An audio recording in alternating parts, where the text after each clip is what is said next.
Summer na naman. Kailangan maganda sa beach. Kahit dapat effortless tayo sa beach at dapat mukhang natural. Minsan baka nandun ang crush natin. So, kailangan naman mag-ayos ng konti-konti pero not overdoing it. Kaya ngayong gabi sa S-List, I will show you dalawang looks for the beach. Isa for sa day look na may hairdo din. Tapos isang makeup, parang night look, tapos may hairdo din. Pero mabilis, effortless, at there, mukhang kayong natural pa din kahit nagkonting makeup. Madalas nagiging dry, matigas, at buhol-puhol ang ating hair. Hassle, di ba? Well, worry no more mga kapuso, kasi pwede mo pa nga itong maging advantage. So ito lang, messy na yung hair. Kailangan super messy. Tapos grab lang. Pero huwag kayong mag-comb ng masyado. We'll fix it later. Pag may isang malaking bun sa top, tie nyo. Ang kagandahan sa look na ito, hindi lang na-accentuate ang leg nating mga girl. Perfect pa ito for sunbathing dahil siguradong hindi humaharang ang buhok. Loosen up lang yung mga top para hindi pantay. Ganito. Pull lang. Tapos yung mga spikes na ayaw natin na ganito, ipipin lang.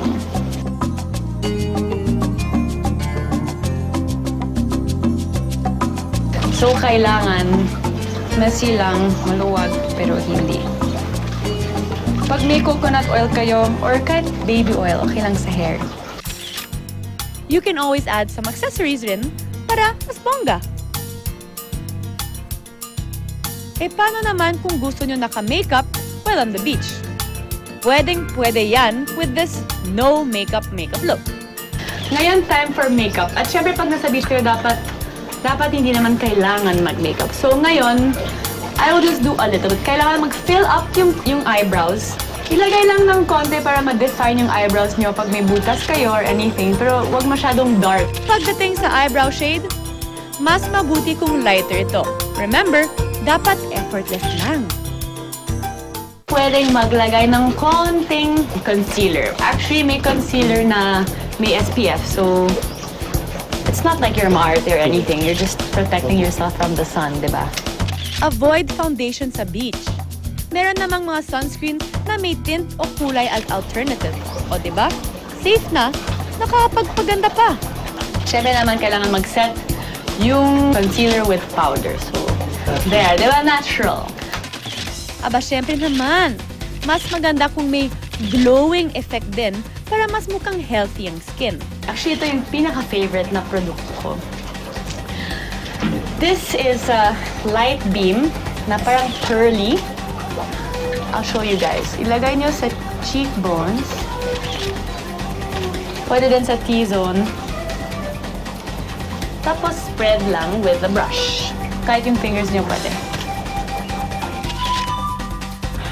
Parang sun-kissed lang. May shimmer. Siyempre, kailangan ng konting-konting blush para mukhang fresh. Curling eyelash. Waterproof mascara. Konting shimmer sa eyes. Na natural din. Ngayon, konting gloss or kahit may super light na natural na pink lipstick kayo. Highlighter na kanina na sa buong mukha. Pwede din sa lips.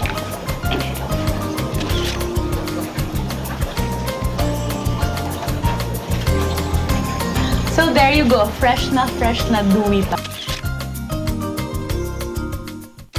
Siyempre naman, mga ka-fashbook, dapat looking good at fresh ka, mapaumaga o gabi man. Let's go to the night hair muna. So, kahit hindi comb yung buhok nyo, okay lang yan. Maghihiwalay ng mga buhok na ganito, parang messy din yung look.